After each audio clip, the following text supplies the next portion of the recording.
Okay, so let's set it up, right? So we've been focused on the market bottom in the S&P 500 in the mid-June timeframe.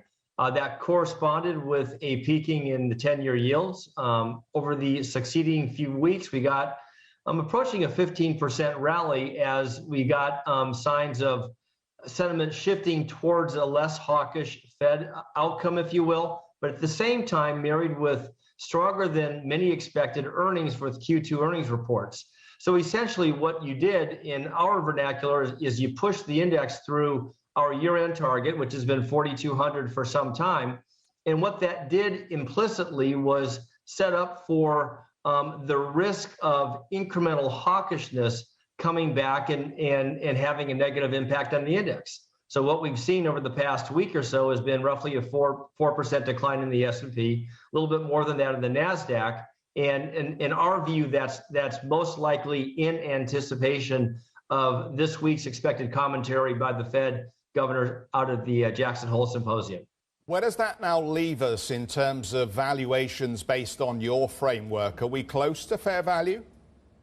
We think around here you're pretty close to fair value. You're paying roughly 20 times trailing earnings, a little bit more than that on forward earnings. But the point we've been making here is that it's pretty clear in our view that out-year earnings estimates are overly optimistic and will continue to come in as we go through the last 4 months of the year. So a higher stock market now is going to end up being triggering a higher valuation or multiple perspective around that. And so essentially what you have happening here is the longer you remain higher, the more you increase the valuation risk as we get closer to 23 earnings expectations. I thought what was fascinating in the earnings that we've seen so far is if you took energy out of the mix, actually earnings would look pretty weak across the other segments of the S&P 500, and yet energy really only contributes about 4% to the overall basket here.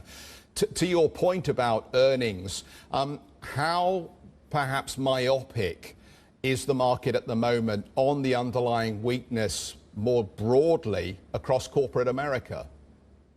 Well, I think the market actually has been pretty rational about this. You've seen the most negative impact so far this year on the consumer side of the market, particularly consumer discretionary and communication services right behind it, which captures some of the internet plays.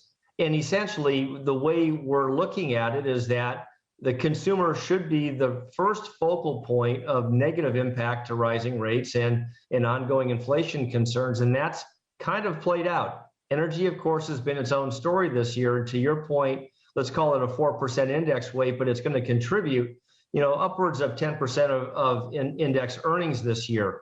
That should probably flatten out and go down next year. And so what we're watching here is for a series of earnings expectation pivots, if you will. As good as energy has been this year, probably won't be an incrementally larger contributor next year, but actually may be made up by other sectors of the market.